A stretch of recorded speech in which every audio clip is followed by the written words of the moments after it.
Hello everyone, welcome back to the channel. And हम लोग पढ़ रहे हैं बिजनेस स्टडीज़ और कवर कर रहे हैं चैप्टर 1 जिसका नाम है nature and significance of management.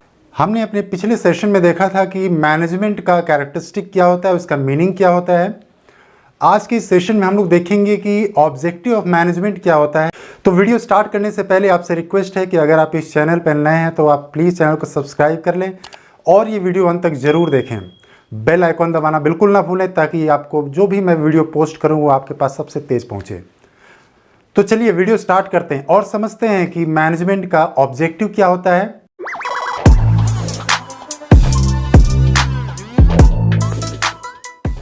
तो objective of management, objective basically क्या होता है। एक कंपनी जब भी कभी स्टार्ट होती है तो एक ऑब्जेक्टिव होता है, एक गोल होता है। कंपनी ऐसे स्टार्ट नहीं करते हैं, राइट। अगर कोई भी हम बिजनेस प्लान कर रहे हैं तो एक ऑब्जेक्टिव के साथ हम करते हैं। मोर ओवर हमने देखा था फीचर्स में कि मैनेजमेंट का एक कैरेक्टरिस्टिक होता था। वो क्या था कि management is a goal oriented. तो ये goal is nothing but objective. तो वो जो हमने गोल ओरिएंटेड जो फीचर्स पढ़ा था उसी से रिलेटेड है ये हमारा ऑब्जेक्टिव ऑफ मैनेजमेंट। ऑलराइट, तो बेसिकली ऑब्जेक्टिव जो होता है वो 3 भाग में डिवाइड किया गया है। एक होता है एक ऑर्गेनाइजेशन के लेवल पे, दूसरा होता है सोसाइटी के लेवल पे और तीसरा होता है इंडिविजुअल के लेवल पे। तो हम देखेंगे 1 बाय 1 की ऑब्जेक्टिव ऑफ मैनेजमेंट ये तीनों की कैटेगरी पे कैसे ये वर्कआउट करता है और किस तरह से एक ऑर्गेनाइजेशन का एक जो ऑब्जेक्टिव सेट किया जाता है उस पर एक कंपनी काम करती है और मैनेजमेंट का वो क्या रोल है इस ऑब्जेक्टिव को अचीव करने में। तो चलिए 1 बाय 1 डिस्कस करते हैं। सबसे पहला जो है वो है ऑर्गेनाइजेशनल ऑब्जेक्टिव। तो कोई भी कंपनी जब स्टार्ट होती है या कोई एग्जिस्टिंग भी अगर कंपनी है, क्योंकि मैनेजमेंट क्या होता है, परवेसिव होता है, यूनिवर्सल, राइट। तो ये क्या होता है, एक लॉन्ग कंटिन्यूअस प्रोसेस होता है। तो इट्स नॉट लाइक कि एक स्टार्टअप कंपनी है, बल्कि ऐसी भी कंपनी जो एग्जिस्टिंग हो उनका एक ऑर्गेनाइजेशनल गोल होता है, ऑब्जेक्टिव होती है। तो कंपनी का सबसे पहला जो ऑब्जेक्टिव होता है वो होता है सर्वाइवल। तो सर्वाइवल का मतलब क्या हो गया कि जब भी कोई कंपनी किसी नए मार्केट में एंट्री करती है या कोई कंपनी जब स्टार्ट होती है तो उसका सबसे पहला फोकस होता है कि इस कॉम्पिटिटिव वर्ल्ड में, कॉम्पिटिटिव वर्ल्ड मार्केट में मैं सर्वाइव कर सकूं, मेरा बिजनेस सर्वाइव कर सके। इसका मतलब क्या हुआ कि बड़े बड़े कोई भी, अगर आप बिजनेस की बात कर लें, अगर कोई भी एक प्रोडक्ट बनाती है कोई भी कंपनी आज के डेट में, उसके 100% आप देखें तो उसका कोई ना कोई एक कॉम्पिटिटर होगा। यानी कि अगर मैं ये पेन बनाने का बिजनेस स्टार्ट करता हूँ तो मार्केट में बहुत सारे पेन हैं, राइट।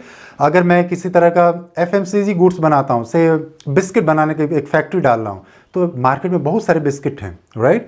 तो ऐसे मार्केट में जहाँ पे ऑलरेडी प्रोडक्ट हैं वहाँ पे मैं सर्वाइव कैसे करूँगा, ये मेरा सबसे पहला गोल होता है। ओके, ये आता है ऑर्गेनाइजेशनल ऑब्जेक्टिव में। तो इसमें मैनेजमेंट का वर्कआउट क्या होता है, एक प्रॉपर मैनेजमेंट। अगर आप एक कंपनी स्टार्ट कर रहे हो तो आपका अगर प्रॉपर मैनेजमेंट है, एक सही लाइन में आप एक ब्लूप्रिंट तैयार किए, तो सर्वाइवल आपका 100% श्योर है। तो proper management is very important. Second है, अगर आप सर्वाइव कर लिए मार्केट में एक बार तो आप सोचते हो कि मुझे प्रॉफिट थोड़ा सा कमा लूँ मैं। ओके, तो शुरुआत में क्या करते हो आप, मार्केट पेनिट्रेशन करते हो। मार्केट पेनिट्रेशन क्या होता है कि आप कम दाम में अपने प्रोडक्ट को सेल करते हो कस्टमर को ग्रैब करने के लिए, ये होता है मार्केट पेनिट्रेशन। ओके, तो आप जब एक बार मार्केट पेनिट्रेशन कर लेते हो, आपके पास कस्टमर आ जाते हैं, तब आप सोचते हो कि चलो यार थोड़ा सा प्रॉफिट हम कमाते हैं। ओके, ये आपका सेकेंड ऑब्जेक्टिव हो गया। वो कैसे आप सोचते हो, एक प्रॉपर मैनेजमेंट के साथ। आपका प्रॉपर मैनेजमेंट जो होता है उसका एक ऑब्जेक्टिव होता है, सबसे पहले सर्वाइव करो एंड देन आप प्रॉफिट कमाना चाहते हो। अल्टीमेटली अगर आप एक बार सर्वाइव कर गए, प्रॉफिट कमा लिए, तो आप अपने बिजनेस को एक्सपेंड करना चाहोगे, ग्रोथ की तरफ लेके जाना चाहोगे। ये होता है ऑर्गेनाइजेशनल ऑब्जेक्टिव ऑफ मैनेजमेंट।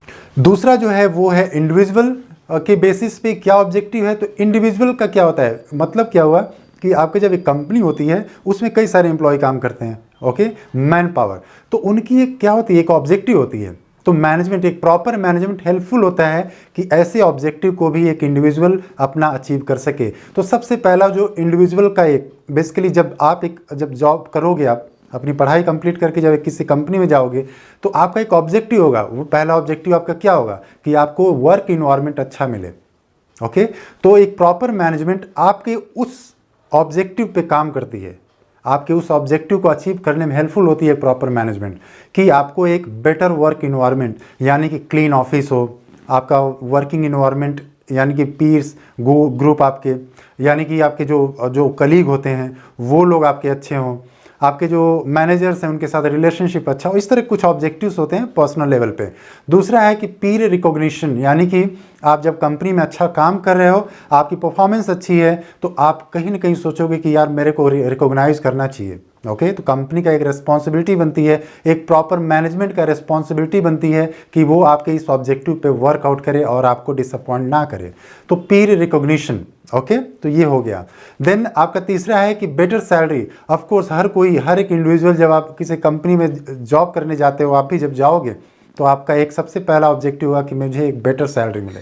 अगर बेटर सैलरी नहीं मिली तो आपका एक रहेगा ऑब्जेक्टिव रहेगा कि मुझे over the period of time मुझे हाइक मिले, या फिर मुझे 6 मंथ्स के बाद से एक अच्छा मुझे सैलरी का एक हाइक मिले, पैकेज मिले, राइट। तो ये आपका पर्सनल लेवल पे एक ऑब्जेक्टिव होता है जिस पे एक प्रॉपर मैनेजमेंट, अगर एक कंपनी एक प्रॉपर मैनेजमेंट अगर अप्लाई करती है, डिप्लॉय करती है एक प्रोसेस में या एक डिपार्टमेंट में, तो एक पर्सनल लेवल पे जो ऑब्जेक्टिव होती है एम्प्लॉय की वो मीट करती है।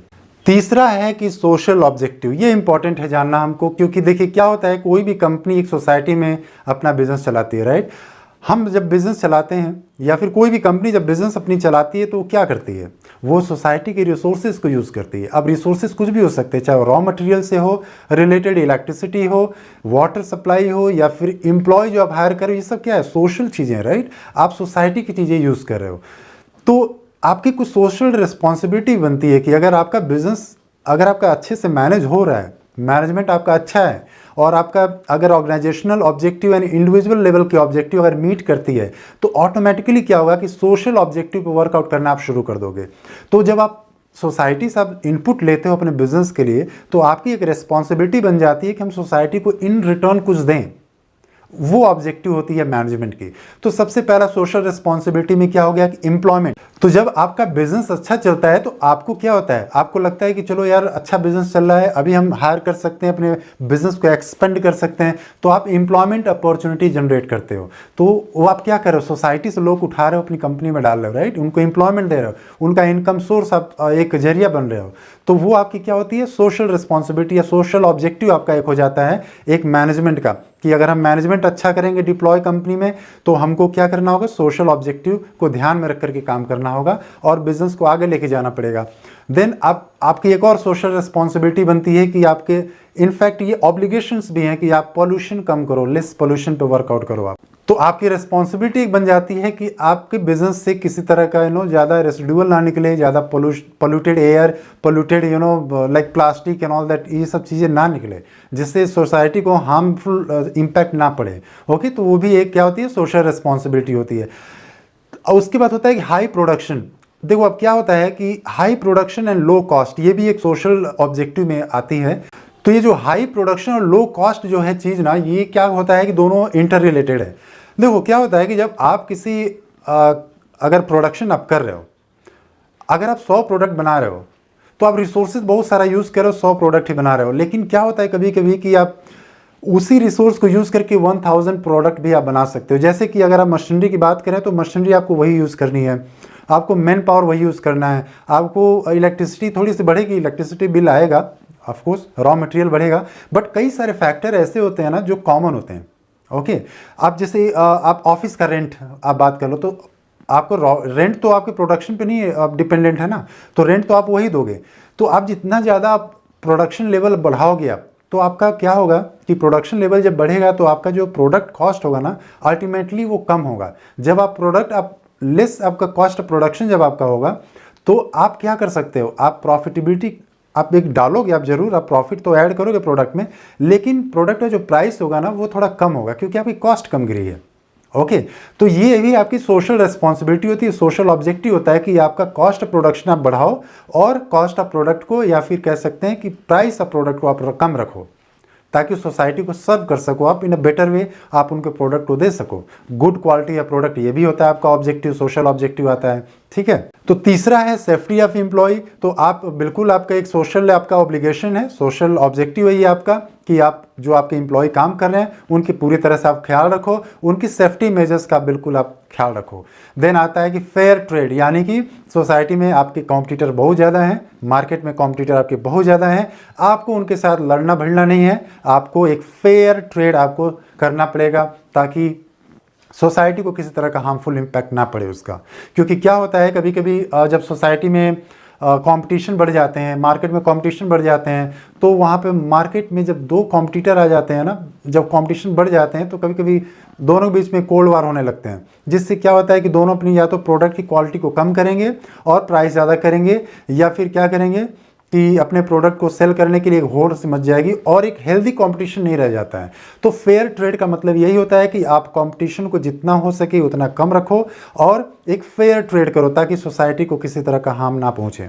तो ये हमने क्या क्या देख लिया ऑब्जेक्टिव में, 3 तरह के ऑब्जेक्टिव देख लिए, ऑर्गेनाइजेशन के लेवल पे, सोसाइटी के लेवल पे और इंडिविजुअल के लेवल पे। ये होते हैं ऑब्जेक्टिव ऑफ मैनेजमेंट। यानी जब भी कोई कंपनी एक स्टार्ट करती हो या नए मार्केट में अपना एंट्री करती हो, मार्केट सेगमेंट में अपना बढ़ाता हो, तो वहाँ पर एक मैनेजमेंट की एक ऑब्जेक्टिव होती है जो 3 ऑब्जेक्टिव पे काम करती है, ऑर्गेनाइजेशन लेवल पे, सोशल लेवल पे और इंडिविजुअल लेवल पे। तो with this we have completed today's session. I hope कि आपको ऑब्जेक्टिव जो डिस्कस किया वो आपको समझ में आ गया होगा।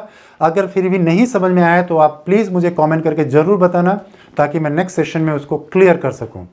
तो बस आज के लिए इतना ही। तो जाने से पहले आपसे एक बार फिर से रिक्वेस्ट है कि अगर आपने इस चैनल को सब्सक्राइब नहीं किया है तो आप प्लीज़ चैनल को सब्सक्राइब कर लें और बेल आइकन दबाना बिल्कुल ना भूलें ताकि आपको जब मैं वीडियो पोस्ट करूं अपना नेक्स्ट तो आपके पास वो स्पीड से पहुंचे। तो चलिए मिलते हैं नेक्स्ट वीडियो में, तब तक के लिए नमस्कार।